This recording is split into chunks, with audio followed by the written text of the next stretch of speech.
तुमचं कर्तव्य उड्या मग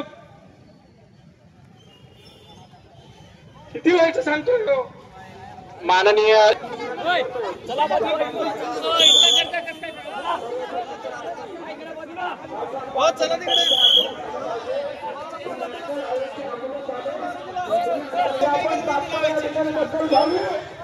कारण तुम्ही आंदोलनाकडे पाठ फिरवत आहात। सरकार इथला शासकीय प्रतिनिधी कलेक्टर या ठिकाणी आला पाहिजे होता, परंतु आपण 3 दिवसामध्ये एका वेळेस इथं कोणताही शासकीय माणूस फुलकलेला नाही। या ठिकाणी आरडीसीचं आता कर्तव्य आहे आंदोलनाची तात्काळ दखल घेणे, आंदोलनार्थींना आंदोलनापासून प्रवृत्त करणे, त्यांच्या मागण्यांना न्याय मिळवून देणे हे काम कोणाचं असते? आरडीसीचं असते। परंतु सांगलीचा आरडीसी कुठं झोपी गेलाय मला माहित नाही, इथला कलेक्टर कोणा रजेवर आहे ते माहित नाही, परंतु प्रशिक्षणार्थींचा जर तुम्ही असा अवहेलना करत असाल तर येणाऱ्या काळामध्ये प्रशिक्षणार्थी रस्त्यावर उतरू शकतो हे विसरू नका। कारण इथला रस्ता जाम करण्यासाठी आम्हाला 1 मिनिट सुद्धा लागू शकत नाही, परंतु आम्ही लोकशाही पद्धतीने बाबांच्या माध्यमातून आम्ही आंदोलन करतोय। जे TV9चे पत्रकार आहेत, पत्रकार महोदय, या ठिकाणी आमची महिला चक्कर येऊन पडलेली आहे। या ठिकाणी ना डॉक्टर आहे ना दवाखान्याची कुठली सुविधा आहे।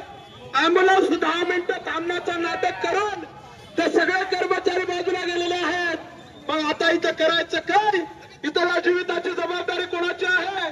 आणि तुम्हाला जर लाज वाटत असेल प्रशासनाला तर इथल्या जीविताची जबाबदारी जिल्हाधिकाऱ्याची असते आणि जिल्हाधिकाऱ्याने तात्काळ या ठिकाणी यावं। उपोषणाचं काय चालू आहे हे बघण्याचं काम अगोदर प्रशासनाचं असते, त्यानंतर मंत्र्यांचं असते, परंतु इथे एकही माणूस याला फिरकायला तयार नाही।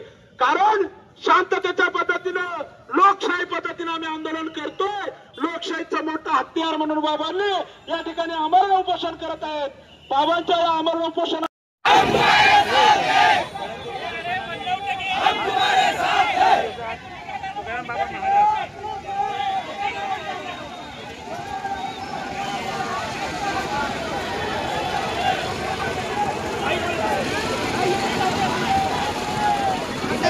लावू द्या आडवी राहू द्या आडवी लावू द्या आडवी राहू द्या आडवी लावू द्या थांबवा इथं।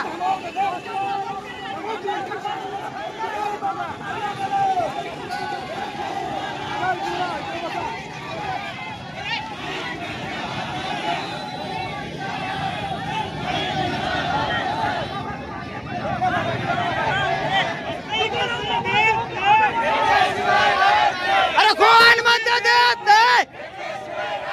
अरे कोण म्हणतं देत नाही? तुकाराम बाबा तू मागे म्हणून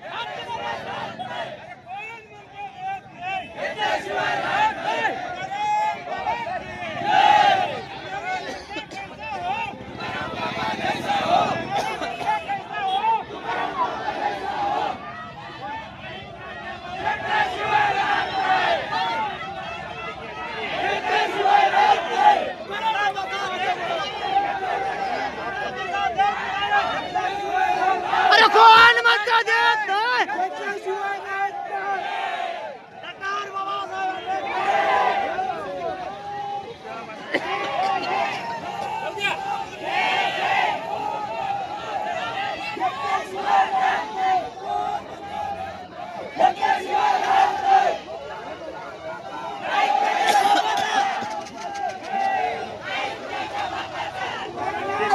या ठिकाणी